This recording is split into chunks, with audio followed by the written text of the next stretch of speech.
नमस्कार, मैं हूं विजय और स्वागत है आपका सियासत नगरी में। मध्य प्रदेश में धर्म से जुड़ी राजनीति एक बार फिर चर्चा में आ गई है। मुख्यमंत्री मोहन यादव के एक बयान ने सियासत को नई धार दे दी है, जिससे राज्य में धर्म आधारित राजनीति का एक नया अध्याय लिखा जा रहा है। सीएम यादव ने स्पष्ट शब्दों में कहा है कि मध्य प्रदेश में धर्मांतरण और बच्चियों के साथ दुष्कर्म करने वालों को बख्शा नहीं जाएगा, बल्कि उन्हें कड़ी से कड़ी सजा मिलेगी। उन्होंने यहां तक कहा कि ऐसे मामलों में फांसी की सजा भी संभव है।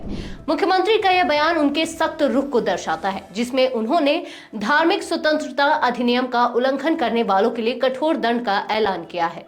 ये तो बिल्कुल धर्मांतरण, दुराचरण, ये किसी घटना को हमारी सरकार बर्दाश्त नहीं करेगी। इसीलिए ऐसे दुष्कर्मियों को या धर्मांतरण कराने वालों को फांसी की सजा तक पहुंचाएगी। कमलनाथ जी कह रहे हैं आमतौर पर इस तरह के बयान तब ज्यादा सुनाई देते हैं जब चुनाव नजदीक होते हैं, लेकिन मध्य प्रदेश में फिलहाल किसी भी प्रकार का चुनाव नहीं है। ऐसे में यह बयान केवल सियासी लाभ के लिए नहीं, बल्कि एक कड़ी चेतावनी के रूप में देखा जा रहा है। हाल ही में राज्य में धर्मांतरण की कई घटनाएं सामने आई है, जिनमें रायसेन जिले के पापड़ा गांव में अनुसूचित जाति के 40 परिवारों द्वारा कथित तौर पर इस्लाम अपनाने की खबरें आई हैं। इसी तरह छतरपुर जिले के कुछ स्कूलों में आदिवासी परिवारों के बच्चों द्वारा अन्य धर्मों से संबंधित नाम लिखवाने के मामले भी सामने आए हैं। इन घटनाओं ने राज्य सरकार को सख्त कदम उठाने पर मजबूर कर दिया है। मुख्यमंत्री यादव का बयान इन्हीं घटनाओं की पृष्ठभूमि में आया है, जो धर्मांतरण और अपराधों पर सरकार की कड़ी नीति को दर्शाता है। लेकिन सवाल यह है कि क्या सिर्फ बयानबाजी से इस समस्या का समाधान निकल सकता है?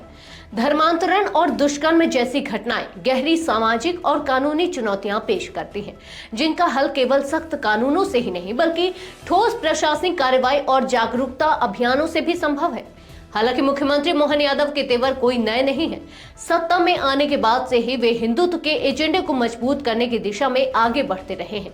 इससे पहले भी वह मंच से यह कह चुके हैं कि अगर भारत में रहना है तो भगवान राम और कृष्ण की जय भी बोलनी होगी। उन्होंने यह भी कहा कि व्यक्ति किसी भी धर्म को मान सकता है, लेकिन उसे देशभक्त बने रहना चाहिए।